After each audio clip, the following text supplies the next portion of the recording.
Il 10 febbraio è il giorno del ricordo, istituito con legge dallo Stato nel 2004 al fine di conservare e rinnovare la memoria della tragedia degli italiani e di tutte le vittime delle foibe, dell'esodo dalle loro terre degli istriani, fiumani e dalmati nel secondo dopoguerra e della più complessa vicenda del confine orientale. Un momento importante di riflessione sia per gli anziani che ricordano quella tragedia, sia per i giovani che non hanno magari mai sentito parlare di foibe e di esodo giuliano-dalmata.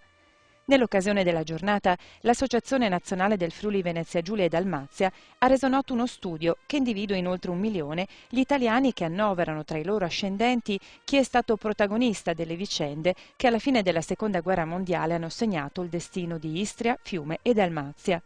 La ricerca parla anche di 50.000 esuli di prima generazione ancora viventi, anche se non può certo dare una cifra esatta, visto che gli unici dati che rimangono sono cartacei e conservati negli archivi statali e nelle prefetture. Numeri comunque importanti che non devono essere dimenticati e che anzi nella giornata di oggi sono stati ricordati in modo diverso sia in Veneto che in Friuli Venezia Giulia.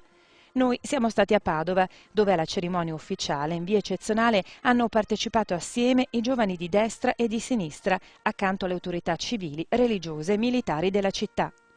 Spostandoci in Friuli Venezia Giulia, in particolare a Trieste, alla foiba di Bassovizza, davanti ai labari delle associazioni combattentistiche d'arma, a ricordare c'erano moltissimi reduci dell'esodo giuliano-dalmata e nel pomeriggio anche il presidente della Camera, Gianfranco Fini, che ha consegnato delle onorificenze ai familiari dei caduti nelle foibe istriane, triestine e goriziane. A Gorizia nell'occasione è stato presentato l'archivio anagrafico del comune di Pola, a lungo rimasto occultato nei magazzini dell'ente comunale di Gorizia. Nel municipio di Vicenza invece è stato illustrato il monumento dello scultore Nereo Quagliato, collocato all'interno del cimitero maggiore di Vicenza, nell'area adiacente al padiglione predisposto per raccogliere i resti delle vittime civili della città.